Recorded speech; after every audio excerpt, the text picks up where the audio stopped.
अगर हम मीडिया की बात सुने तो हमें यह पता चलता है कि वर्ल्ड में आज की डेट में एक पावर स्ट्रगल चल रहा है। स्ट्रगल है सुपर पावर बनने के लिए। एक तरफ यूएसए है जो करंट सुपर पावर है और दूसरी तरफ है चाइना जो इस टाइटल को हासिल करना चाहता है। तो सवाल है कि क्या कभी चाइना वर्ल्ड में सुपर पावर बन पाएगा या नहीं बन पाएगा? क्या ये 21st सेंचुरी चाइना के नाम होने वाली है? क्या कभी चाइना यूएसए को पीछे छोड़ सकता है या नहीं छोड़ सकता? आज की हमारी इस वीडियो में हम इस टॉपिक के ऊपर इन डेप्थ एनालिसिस करेंगे, समझेंगे कि क्या है इशू और इसका फ्यूचर क्या हो सकता है। तो आइए, स्वागत है आपका। चैनल का नाम है दी आइए सब, मेरा नाम है राही मेहता। चलिए शुरू करते हैं इस वीडियो को। सबसे पहले हम थोड़ा बैकग्राउंड जान लेते हैं। बैकग्राउंड में हम जानेंगे कि चाइना और यूएसए का करंट स्टेटस क्या है, इन दोनों के बीच में क्या कंपटीशन है, क्या कंपैरिजन है। तो अगर हम इकोनॉमिक स्टेटस की बात करें तो हम जानते हैं कि यूएसए आज की डेट में वर्ल्ड की सबसे बड़ी इकोनॉमिक पावर है। यूएसए के सेकंड नंबर पर आता है चाइना। चाइना दुनिया की दूसरी सबसे बड़ी इकोनॉमिक पावर है। ऑल्दो यूएसए को ग्रो करते हुए, इंडिपेंडेंट होने के बाद अपनी इंडस्ट्रियलाइजेशन पर फोकस करते हुए बहुत लंबा समय हो चुका है। वहीं चाइना ने आफ्टर 1949, जब चाइनीज कम्युनिस्ट पार्टी का चाइना के ऊपर राज हुआ, उसके बाद चाइना ने मॉडर्न इंडस्ट्रियलाइजेशन को बिगिन किया, क्योंकि उससे पहले तो सिविल वॉर चल रहा था या फिर उससे पहले कॉलोनियल पीरियड चल रहा था। चाइना के ऊपर भी विदेशी पावर्स का चाइना के ऊपर कंट्रोल था। तो चाइना अपनी इंडस्ट्रीज, अपना मॉडर्न इंफ्रास्ट्रक्चर ये डेवलप नहीं कर पाया था, जबकि यूएसए ये बहुत लंबे समय से करता हुआ आ रहा है।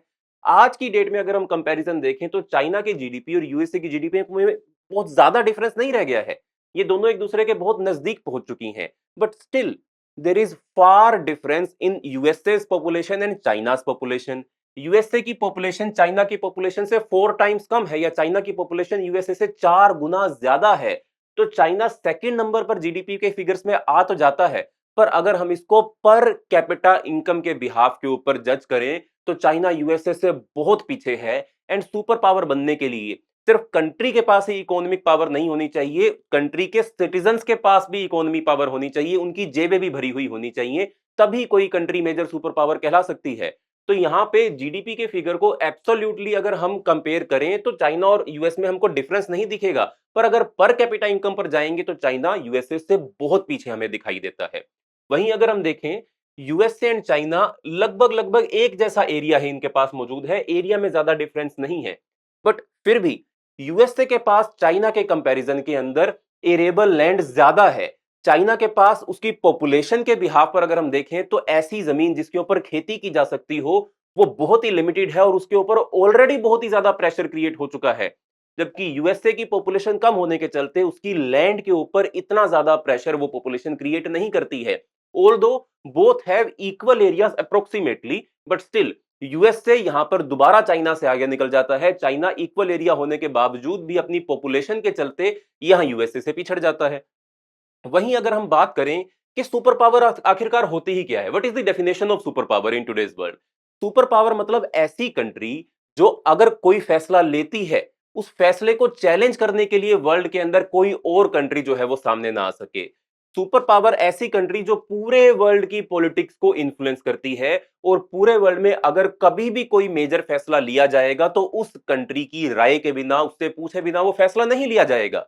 तो ऐसे में वर्ल्ड में सिर्फ 3 ही सुपर पावर्स अभी तक रही हैं। एक यूएसए जो अभी भी सुपर पावर है, एक थी यूके यूनाइटेड किंगडम, और तीसरे नंबर पर था यूएसएसआर। दोनों ही दूसरी सुपर पावर, यूके का डिक्लाइन आफ्टर वर्ल्ड वॉर 2 होना शुरू हो गया था।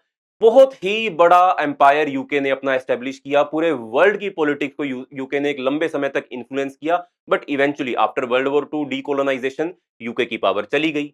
फिर वहीं यूएसएसआर, वर्ल्ड वॉर 2 के बाद यूएस को चैलेंज अगर कोई कर पा रहा था तो यूएसएसआर ही था। चाहे आप मिलिट्री की बात कर लीजिए, चाहे वो रिसोर्सेज की बात कर लीजिए, यूएसएसआर ने यूएसए को एक लंबे समय तक चैलेंज किया। बट वही 1991 में जब यूएसएसआर कोलैप्स कर गया, वहां की कम्युनिस्ट सरकार कोलैप्स कर गई, उसके बाद वहां से एक स्टेट निकल कर आया, एक कंट्री निकल कर आया, रशिया। रशिया के पास ना तो ऐसे रिसोर्सेज थे, ना ऐसी मिलिट्री थी, और ना ही इकोनॉमी थी कि वो यूएसए को चैलेंज कर सके। तो सोल डोमिनेंट पावर पूरे वर्ल्ड के अंदर रह गया यूएसए। बट अब ये टैग चाइना चाहता है कि उसको मिल जाए।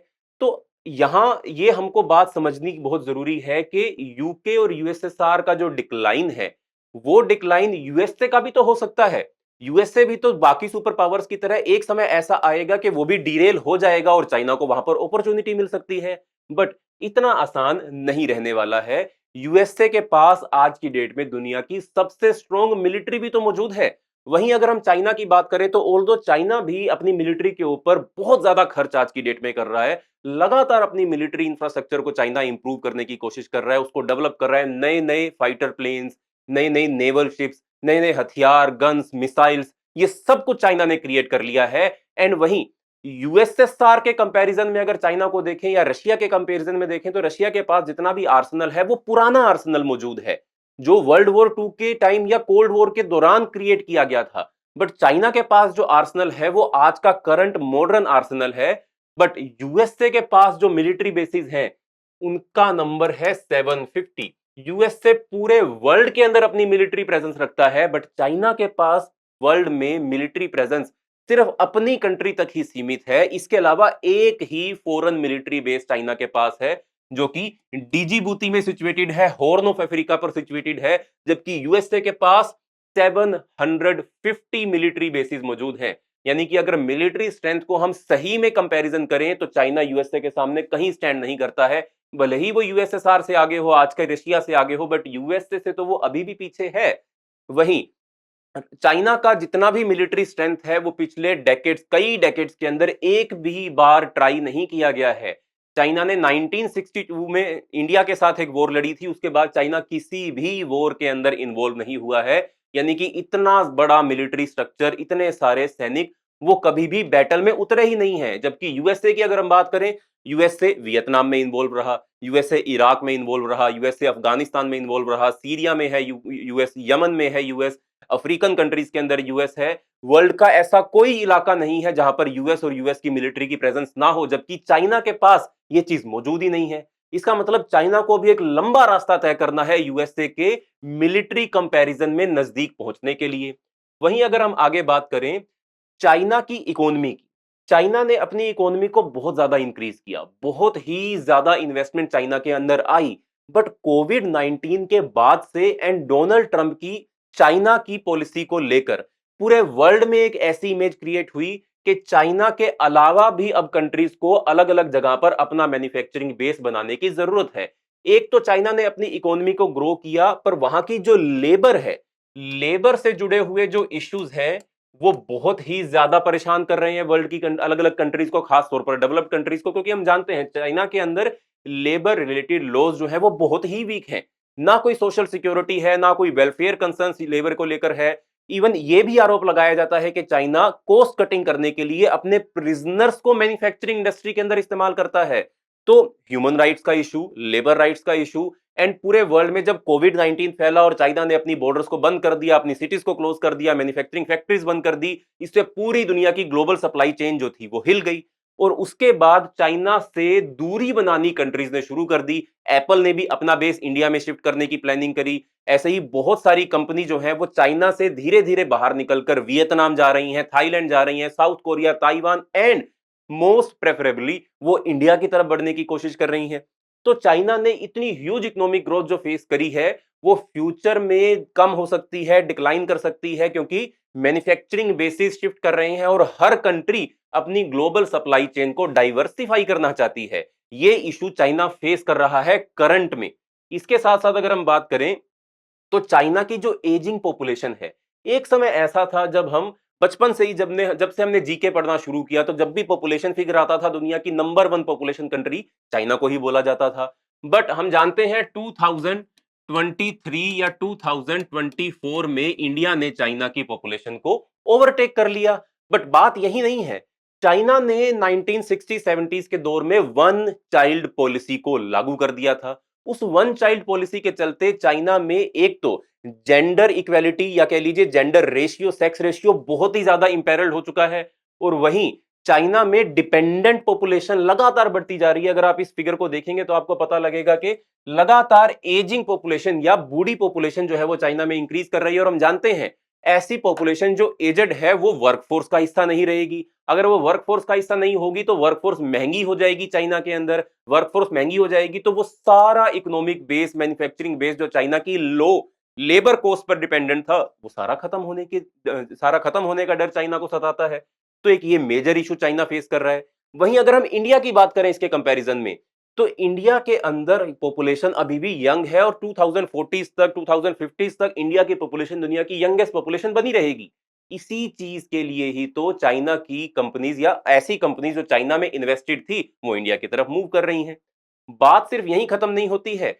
चाइना ने अपनी इस वन चाइल्ड पॉलिसी को कुछ साल पहले अबंडन कर दिया था और प्रमोट करना शुरू किया था कि चाइनीज पॉपुलेशन बढ़ाने की कोशिश की जाए, ज्यादा बच्चे चाइना के अंदर पैदा हो, और उसका कोई विजिबल रिजल्ट आज भी हमको चाइना में देखने को नहीं मिल रहा है। उल्टा चाइना के अंदर सेक्स रेशियो इतना ज्यादा खराब हो चुका है कि यंग मेल्स की शादी ही नहीं हो पा रही है, जिसके चलते चाइना बहुत ही बड़ी क्रिटिकल सिचुएशन में आ गया। इसके साथ अगर हम बात करें तो चाइना जो है, चाइना प्लस वन की पॉलिसी ये हमने डिस्कस किया। इसके साथ साथ चाइना की मिलिट्री पावर को अभी तक चैलेंज नहीं किया गया, अभी तक चेक नहीं किया गया है। वहीं चाइना के अंदर जो प्रोटेस्ट हैं, जो इंटरनल प्रोटेस्ट हैं चाइना के अंदर, वो लगातार बढ़ रहे हैं। हमने देखा चाइना के अंदर कोविड 19 के लॉकडाउन के दौरान इतना मेजर प्रोटेस्ट अलग अलग सिटीज में देखने को मिला जो चाइनीज कम्युनिस्ट पार्टी ने कभी फेस ही नहीं किया था, कभी सोचा ही नहीं था, कभी इमेजिन ही नहीं किया था। जैसे आपकी इकोनॉमी बढ़ती है, वैसे ही आप वर्ल्ड इकोनॉमी, जैसे ही आप वर्ल्ड इकोनॉमी से इंटरलिंक्ड होते हो, ग्लोबल विलेज का आप हिस्सा बनते हो, आप दुनिया में अलग अलग कंट्रीज के अंदर डेमोक्रेटिक सिस्टम कैसा है, कैसे पावर स्ट्रगल चलता है, कैसे कंट्रीज अपनी सरकारें चुनती हैं, कैसे रिप्रेजेंटेटिव फॉर्म ऑफ गवर्नमेंट काम करती है, चाइनीज यूथ ने इन सब चीजों को समझा, जाना। तो जैसे जैसे इकोनॉमी ग्रो करती गई, चाइना की यूथ के अंदर वो डेमोक्रेसी की भावना भी बढ़ती रही, और कोविड 19 के लॉकडाउन के दौरान हमने वो सब देख भी लिया। चाइनीज स्टेट इस चैलेंज के लिए तैयार ही नहीं था, रेडी ही नहीं था। फ्यूचर में भी जैसे चाइना की इकोनॉमी और आगे बढ़ेगी, चाइना और ज्यादा बड़ा पावरफुल कंट्री बनने की कोशिश करेगा। इंटरनल रेबिलियंस चाइना के अंदर उतने ही बढ़ेंगे। तो चाइना को इन इंटरनल रेबिलियंस को भी फेस करना है और उसके साथ साथ अपने इंक्रीजिंग पॉपुलेशन को भी, पोल्यूशन को भी फेस करना है। चाइना मैन्युफैक्चरिंग हब तो बन गया, बट मैन्युफैक्चरिंग या इंडस्ट्रीज जो है वो बिना पोल्यूशन के तो काम नहीं कर सकती हैं। हर इंडस्ट्री जो है वो चाइना की पोल्यूशन इमिटिंग इंडस्ट्री है। चाइना का पीने लायक पानी, वाटर स्कार्सिटी चाइना में इंक्रीज होती जा रही है। जल्दी जल्दी चाइना की जो सोइल है वो डिग्रेड होती जा रही है। चाइना ने अपनी जनता का पेट भरने के लिए जबरदस्त फर्टिलाइजर्स और पेस्टिसाइड और इंसेक्टिसाइड को जमीन के अंदर इस्तेमाल किया। इन सब चीजों के चलते चाइना की जो सोइल प्रोडक्टिविटी है, जो एग्रीकल्चर प्रोडक्टिविटी है, वो स्टेगनेंट हो चुकी है और वो डिक्लाइन होने की तरफ है। तो एक तरफ चाइना जो वर्ल्ड सुपर पावर बनना चाहता है, वो फ्यूचर में हो सकता है कि अपनी ही जनता का पेट ना भर सके और उसको फूड इंपोर्ट्स करने पड़े, चाइना का फूड बिल इंक्रीज कर जाए। इसके साथ ही चाइना ने कोशिश करी पूरे वर्ल्ड के अंदर अपनी चाइना की बेल्ट एंड रोड इनिशिएटिव को प्रमोट करने के लिए। China belt and road initiative को प्रमोट तो करता गया, इसके नाम पर कंट्रीज को बड़े बड़े मैसिव इन्वेस्टमेंट लोन चाइना देता गया और चाइना उन कंट्रीज को डेट ट्रैप के अंदर फंसाता गया। पर अब ये चाइना का बेल्ट एंड रोड इनिशिएटिव जो है वो लगातार डिक्लाइन हो रहा है, वो फेस कर रहा है हर एक कंट्री के अंदर इंटरनल रेबिलियंस। पाकिस्तान के अंदर बलूच का इशू, श्रीलंका के अंदर issue, central Asian countries China को अपोज कर रही हैं, अफ्रीकन कंट्रीज उसके ऊपर डेट ट्रैप का इस्तेमाल आरोप लगा रही हैं। चाइना घिर चुका है हर तरफ से और बेल्ट एंड रोड इनिशिएटिव के ऊपर चाइना अब फर्दर इन्वेस्टमेंट करने की सोच ही नहीं रहा है, क्योंकि बजट इतना ज्यादा बढ़ चुका है चाइना का इस इनिशिएटिव को लेकर, और कंट्रीज का जो रिस्पॉन्स आया चाइना को वो चाइना के फेवर में नहीं था।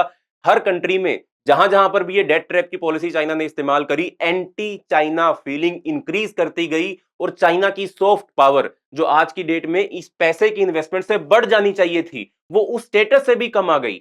तो ऐसे में चाइना फेस कर रहा है मेजर प्रॉब्लम्स, और इस सारे सिनेरियो के बीच में ये कह पाना कि चाइना वर्ल्ड की सुपर पावर बनेगा, ये बहुत ही मुश्किल हो जाता है। एक तो ageing population, stagnant economy, declining economy, pollution के फिगर, इंटरनल रेबिलियंस, डेमोक्रेसी के लिए चाइना के अंदर लगातार उठ रही मांग, मैसिव इंफ्रास्ट्रक्चर प्रोजेक्ट जो फेल हो गए हैं चाइना के अंदर बहुत सारी घोस्ट सिटीज भी मौजूद हैं। तो ऐसे में बहुत ही मुश्किल राह पर अभी चाइना चल रहा है। ऑल्दो वो सबसे बड़ा कॉम्पिटिटर यूएसए के लिए आज भी बना हुआ है, बट इंडिया भी अब पीछे नहीं है। इंडिया भी लगातार ग्रो करके चाइना से ये स्टेटस हासिल करना चाहता है कि चाइना नहीं, यूएसए को अगर कोई कंपीट कर सकता है तो वो इंडिया ही होने वाला है। प्लस चाइना और इंडिया के बीच के जितने डिफरेंसेस हैं उनको भी रिजोल्व करना चाइना के लिए बहुत ज्यादा जरूरी होगा, क्योंकि इंडिया, हम देख ही रहे हैं, India is now member of Quad, India is also member of BRICS. तो ऐसी कंट्री जो दो ओपोजिट व्यूज, दो ओपोजिट कैंप्स का हिस्सा हो।